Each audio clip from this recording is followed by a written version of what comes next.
Hey everybody, welcome back to the channel. If you're a subscriber, then you've been following along TDSR, the Jeep right behind me, that doesn't sound right, for the last 6 months or so. And if you're not subscribed, please do so, because it's been quite an adventure and there are a lot of projects still to come.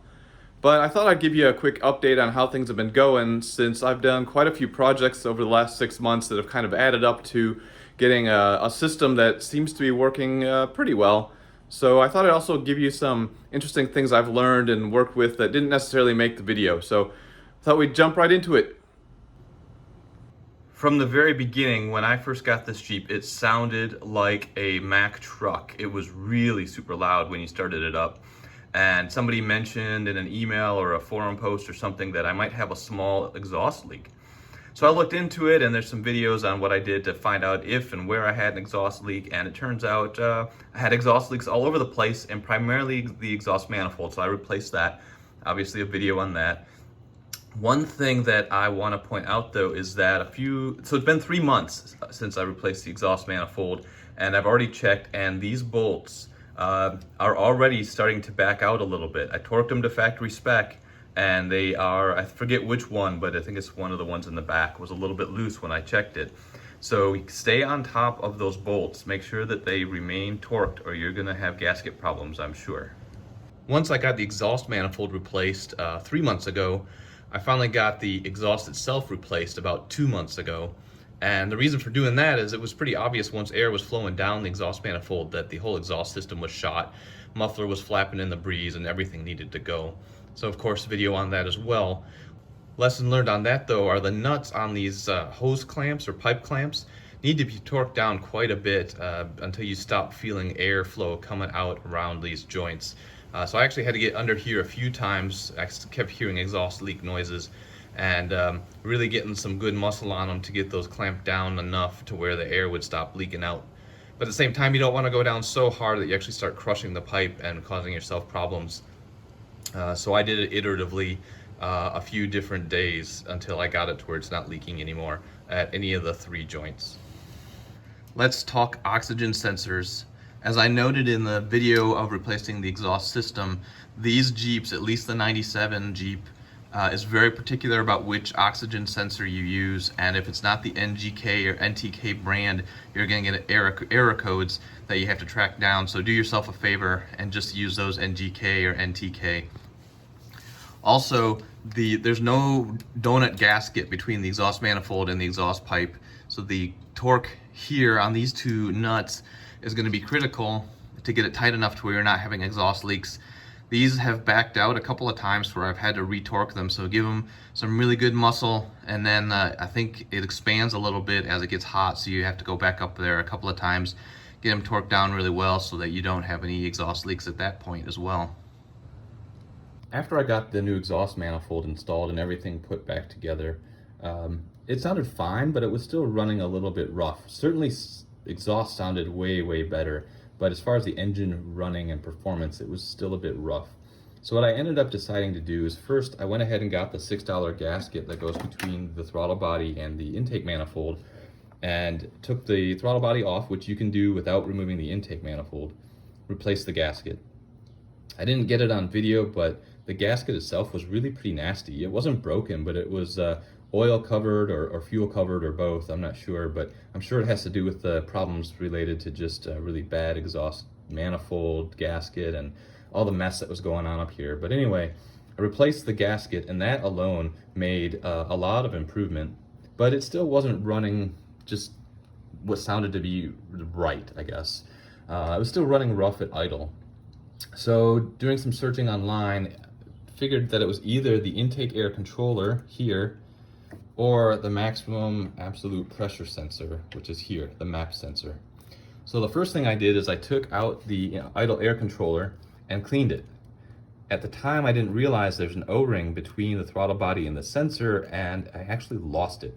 So since I didn't know the O-ring was supposed to be there, I put it back together, and I'm sure it's not a surprise that it sounded exactly the same. It sounded pretty bad. So then not knowing any better, I said, well, it must be the MAP sensor. So I went ahead and replaced the MAP sensor, which is really easy to do. It costs a little bit more, but nothing horrendous. and that didn't really change anything either. So I wasn't getting any codes from the PCM or from the engine for either of these problems. It just was idling roughly, and I wanted it to be better. Well, then more searching, and it turns out I discovered there should be an O-ring here, and there wasn't one. So then I ordered a new idle air controller just for the sake of an easy way to get that O-ring, but I was going to reuse the factory sensor.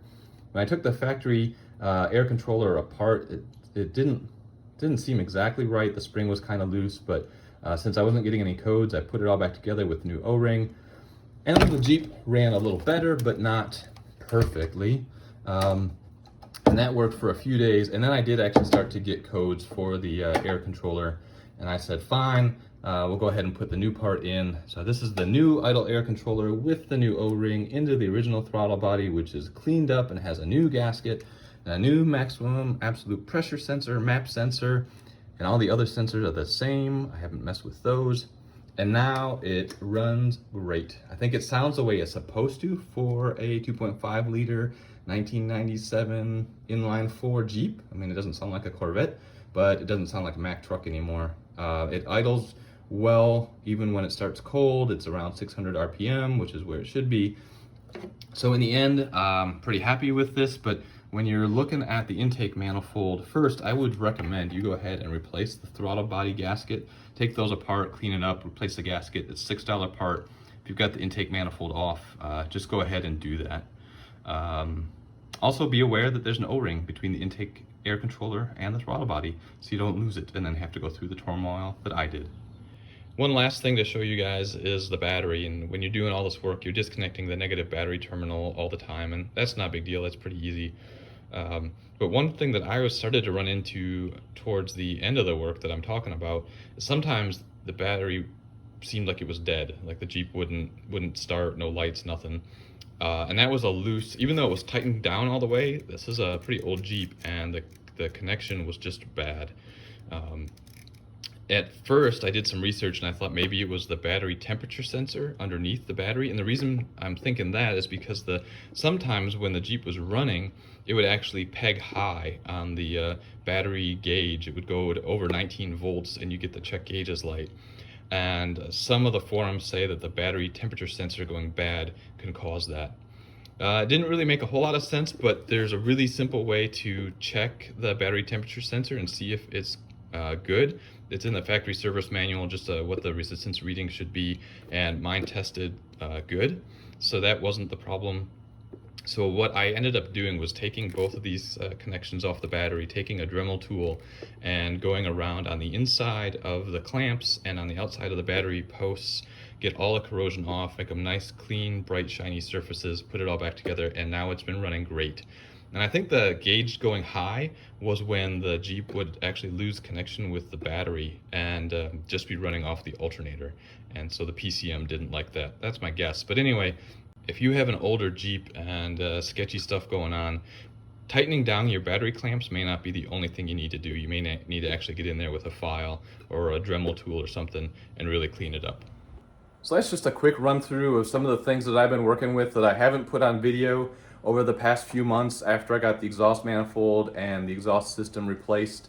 I probably didn't hit everything, and I don't know if it all made sense, so if you have questions or comments, please leave them in the comment section, and I'll do some follow-up to your comments to try to answer all the questions.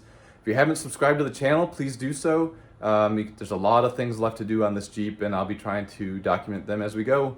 And of course, if this video is helpful or useful, give it a thumbs up and like it, and that'll always help me out. Until next time, have a good one. And so I decided I wanted to go ahead and take the throttle body off, replace the gasket there, clean the throttle body So what I decided to do was go ahead and replace the throttle body gasket and clean the throttle